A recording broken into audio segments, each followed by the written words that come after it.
I made my stepdaughter share a room with my daughter, and it caused a family war. Now her mom wants us to take her full time, and I don't know what to do. I, 38F, find myself in a complicated situation with my blended family, and I'm not sure if I'm handling it right. To give you the full picture, I need to start from the beginning. I was married to my first husband, Freddie, for 12 years. We had two daughters together, Monica, 16, and Anna, 10. Freddie was a wonderful father and husband, but 5 years ago, he was diagnosed with an aggressive form of cancer. Despite fighting hard, he passed away within 6 months of his diagnosis. It was a devastating time for all of us, especially the girls. For the next 2 years, I focused solely on helping my daughters cope with their grief while managing my own. Monica became withdrawn and struggled in school, while Anna had frequent nightmares and separation anxiety. I was barely holding it together myself, but I knew I had to be strong for them. It was during this time that I met Tyler, 41. We didn't start dating right away. In fact, we were just acquaintances for almost a year before anything romantic developed. We met through a mutual friend at a community fundraiser. Tyler was divorced and had a daughter, Zoe, 11, from his previous marriage. Tyler and I bonded over our shared experiences as single parents. He had been divorced for 2 years at that point, following his ex-wife Karen's affair with her current husband. The divorce had been messy and left Tyler feeling betrayed and struggling to co-parent with Karen. As fate would have it, our younger daughters, Anna and Zoe, were in the same class at school and had become friends. This connection made it easier for Tyler and me to spend time together, often arranging playdates for the girls. Over time, our friendship deepened and we started dating. We took things slow, mindful of our children's feelings. Monica was initially resistant to the idea of me dating, but she gradually warmed up to Tyler, especially when she saw how happy he made me. After dating for a year, Tyler proposed, and we got married in a small ceremony with just our close family and friends. When Tyler moved in with us, I converted my home office into a bedroom for Zoe for her visits. I wanted her to feel welcome and have her own space in our home. The first year of our marriage had its challenges. Blending families is never easy, and we had our share of arguments and adjustments. But overall, things were going well. Karen has primary custody of Zoe, who stays with us every other weekend and some holidays. Despite the rocky start, we managed to establish a cordial, if not warm, relationship with Karen for Zoe's sake. Recently, I received a promotion at work. It's a fantastic opportunity that I've been working towards for years, but it requires us to relocate to the city. The new job pays. Well, but city living is significantly more expensive than our current suburban lifestyle. We've been house hunting for the past month, and based on our budget, from our savings and the expected proceeds from selling our current home, we can only afford a 3-bedroom house in a good school district. We thought we had a solid plan. Tyler and I would share a room. Monica would have her own room. She's a teenager and needs her privacy. And Anna and Zoe would share the third room. We figured it made sense since Anna and Zoe are close in age and get along well. Plus, they'd get the largest bedroom in the house. The problem started when we informed Karen about our moving plans. We felt it was important to keep her in the loop since it would affect Zoe's living arrangements during her visits with us. Karen seemed fine with the move itself, but she flipped out when she heard Zoe would be sharing a room with Anna. Karen demanded that Zoe have her own room, suggesting that my daughters should share instead. I was taken aback by her request. I calmly explained that Monica needs her own space as a teenager, and it doesn't make sense for my full-time resident daughters to squeeze into one room just so Zoe can have her own room for occasional visits. Karen wouldn't let it go. She kept pushing, saying Zoe has never shared a room before and needs her own space. She even suggested we should take out a bigger mortgage to buy a 4-bedroom house. I found this ridiculous. Our financial decisions are none of her business, and I'm not comfortable starting our new life in the city with a massive mortgage hanging over our heads.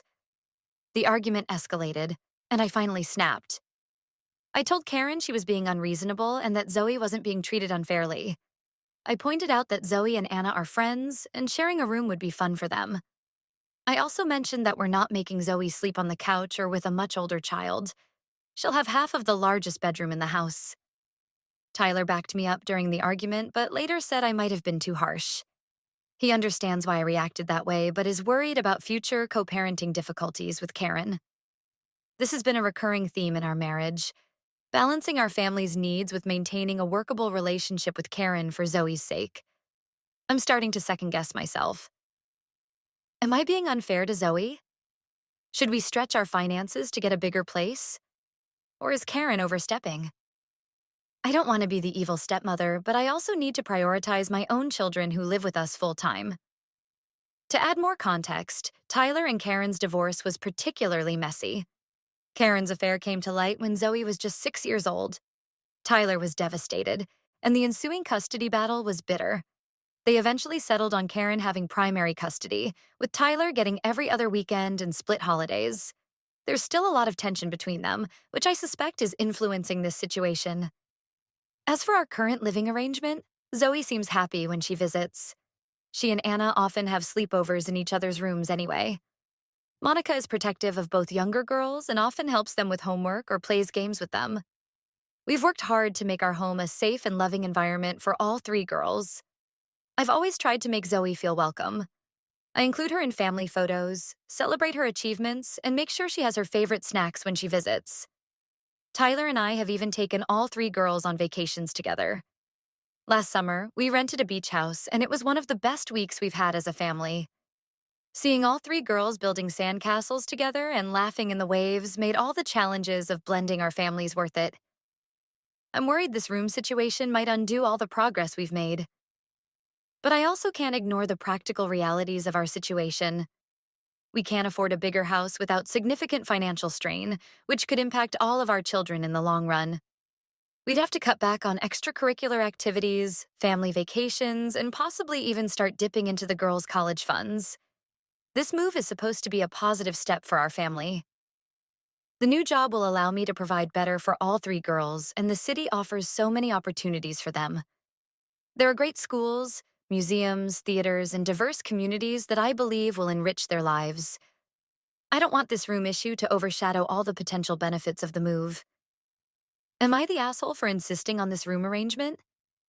Should I have handled the situation with Karen differently?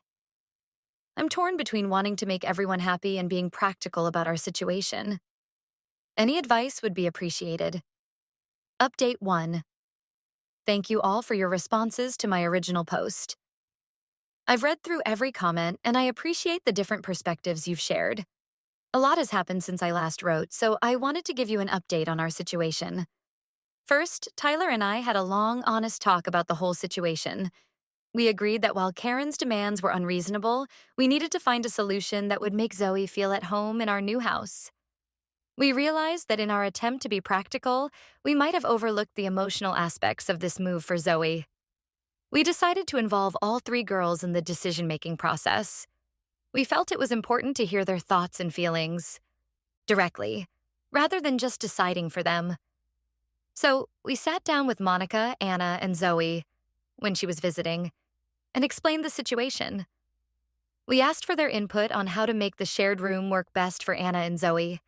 To our surprise, Monica offered to share a room with Anna instead. She said she didn't mind, and it would give Zoe her own space when she visits. I was touched by Monica's offer, but I was hesitant to accept. Monica's going through her teenage years, and I worried she might regret giving up her privacy. But she insisted, saying she and Anna could make it work. Monica's offer made me reflect on how much she's matured over the past few years. After her father's death, she struggled with depression and anger. There was a period where she barely spoke to me, blaming me for not doing enough to save her dad, even though logically she knew that wasn't true. Seeing her now, willing to sacrifice her own comfort for her stepsister, made me realize how far she's come. We then had another conversation with Karen. I started by apologizing for losing my temper during our previous discussion. I explained our new plan, emphasizing that this was Monica's idea, and that we wanted to prioritize Zoe's comfort in our new home. Karen's reaction surprised me. She broke down crying, admitting that her outburst wasn't really about the room. She confessed that she's been struggling with guilt over the divorce and fear of losing her connection with Zoe. She was worried that Zoe would prefer staying with us because we could provide more material comforts. This moment of vulnerability from Karen was unexpected. For years, I had seen her as this antagonistic figure in our lives, someone who made co-parenting difficult for Tyler. But seeing her cry made me realize that she's just another parent trying to do her best for her child. Karen shared that she's been feeling insecure about her relationship with Zoe lately. Zoe has been asking more questions about the divorce and why her parents split up. Karen fears that as Zoe gets older and understands more about the affair, she might resent her mother. This conversation led to a frank discussion about co-parenting and our blended family dynamics. We agreed to have regular check-ins about Zoe's well-being and to present a united front in parenting decisions. Karen even suggested that we all attend a co-parenting counseling session to help us navigate these complex emotions and situations. As for the house, we found a 3-bedroom place that suits our needs. It's a bit of a fixer-upper, which allowed us to get more space for our budget. The girls' room is spacious, and we're planning to use room dividers to create separate spaces for Monica and Anna. Zoe will have her own area in this room when she visits, with a desk and storage space that's just for her. We've involved all 3 girls in decorating plans for the new house. They're excited about choosing colors and furniture for their rooms. Zoe seems particularly thrilled about having input on her space in our home.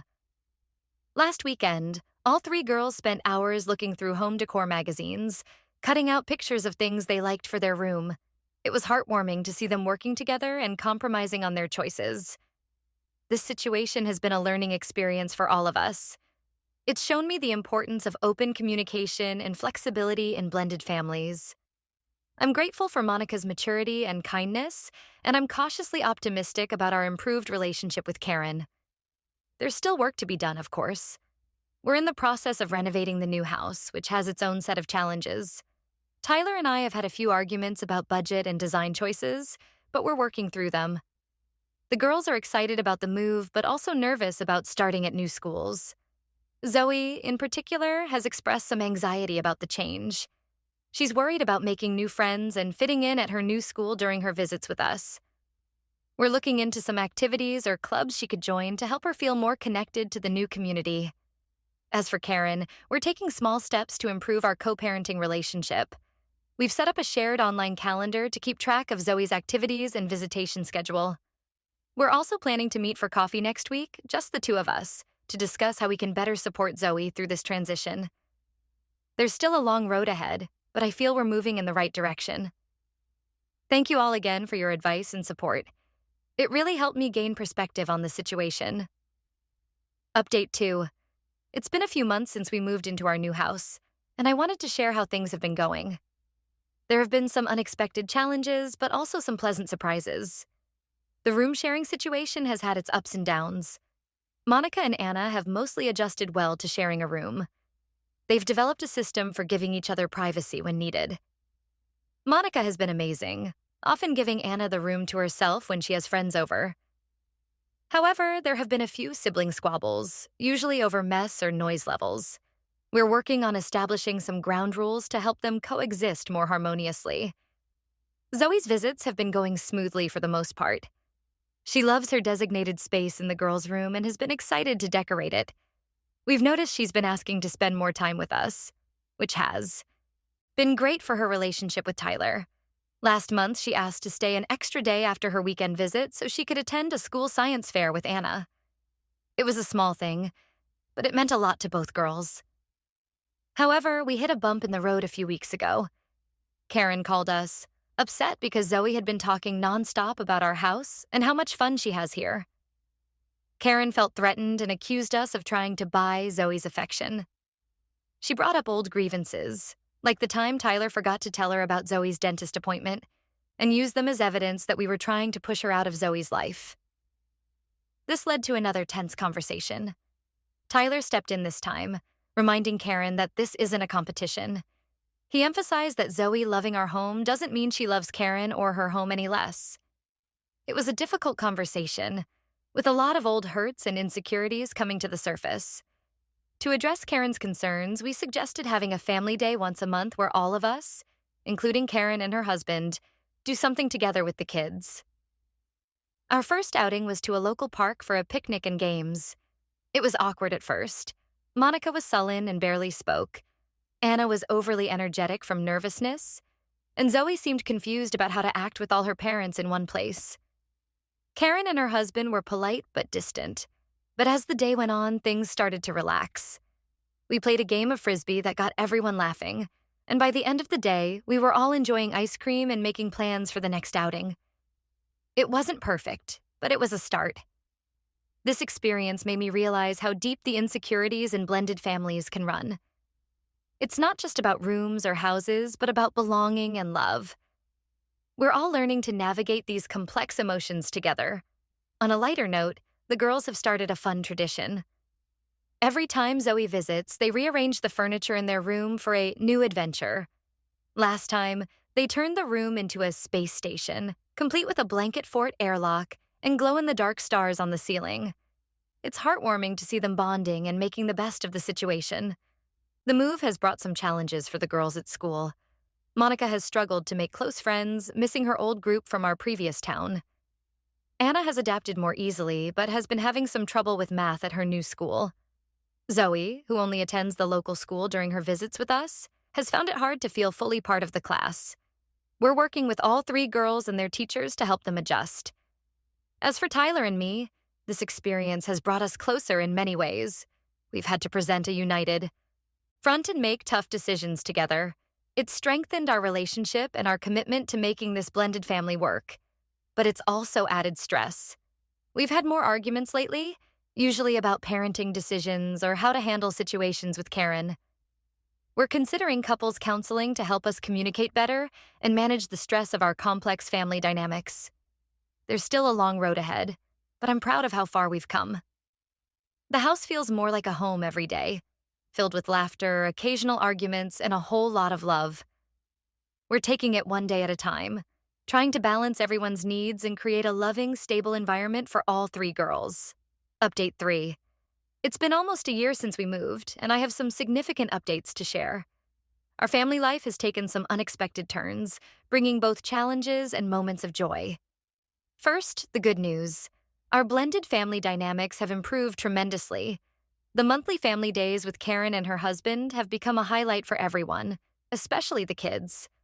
Last month, we all went to a local carnival together.